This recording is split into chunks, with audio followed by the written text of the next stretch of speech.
কিছু কিছু গল্পের শেষটা যে এতটা কষ্টের, এই গল্পটা না শুনলে কখনোই বুঝবে না। তো পুরো গল্পটি শুনুন। একটি 19 বছর বয়সী মেয়ে তার প্রেমিকের কাছে গিয়ে বলে, আমার 20তম জন্মদিনে তুমি আমাকে কি উপহার দিবে? ছেলেটি মুচকি হেসে বলল, এখনো তো অনেক সময় আছে, আর সময় হলে তুমি তোমার জন্মদিনের উপহার পেয়ে যাবে। বেশ কিছুদিন যাওয়ার পর একদিন হঠাৎ করে এই মেয়েটি অজ্ঞান হয়ে যায়।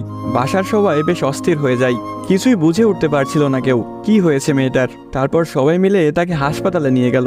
হাসপাতালের ডাক্তার অনেক পরীক্ষা নিরীক্ষা করার পর তার পরিবারকে জানালো, সাদিয়ার হার্টে একটা ছিদ্র ধরা পড়েছে।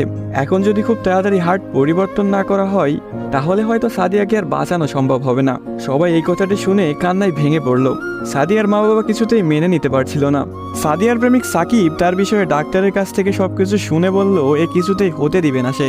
তারপর সাকিব মেয়েটির রুমে গেল, দেখলো তার ভালোবাসার মানুষটি বিছানায় শুয়ে আছে। সাকিবের কাছে যেতেই মেয়েটি বলল, সাকিব, আমি মনে হয় আর বাঁচবো না।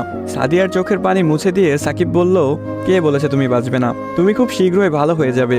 মেয়েটি বলল, তুমি কি করে জানলে? ডাক্তার তো বলেছে আমার হার্টে একটা ছিদ্র ধরা পড়েছে, আর আমাকে বাঁচানো সম্ভব না।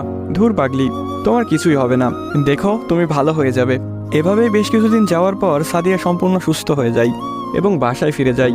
বাড়িতে ফিরে এসে সাকিবকে খুঁজতে থাকে, না পেয়ে সাকিবের বাড়ি চলে যায়। সাকিবের বাড়িতে কেউ নেই। অবশেষে সাকিবের ছোট বোনের দেখা পেল সাদিয়া। কিরে, তোমার ভাই কোথায়? সাকিবের বোন কোনো কথা না বলে হাতের ইশারা করে সাকিবের রুমটা দেখিয়ে বলে উঠল, টেবিলের উপরে আপনার জন্য একটা চিরকুট রাখা আছে। সাদিয়া কথাটি শুনে রুমে গিয়ে চিরকুট হাতে নিয়ে পড়তে শুরু করলো। প্রিয়তমা, আমি জানি যেদিন তুমি এই চিরকুটটি হাতে পাবে সেদিন তুমি সম্পূর্ণ সুস্থ হয়ে যাবে, সবকিছু ঠিক হয়ে যাবে আগের মতো, যেমনটা আমি তোমাকে বলেছিলাম। আমি বলেছিলাম না কিছু হবে না, দেখছো তাই হয়েছে। তুমি আমার কাছে 20তম জন্মদিনের উপহার চেয়েছিলে না? অনেক ভেবেছি, কিন্তু তোমাকে কি উপহার দিব ভেবে পাচ্ছিলাম না। তোমার অসুস্থতার কথা যখন ডাক্তারের কাছ থেকে শুনলাম, যখন বললো একটা হার্ট খুঁজতেছিল, তখন মনে হলো তোমার জন্য এর চাইতে ভালো কোনো উপহার হয় না।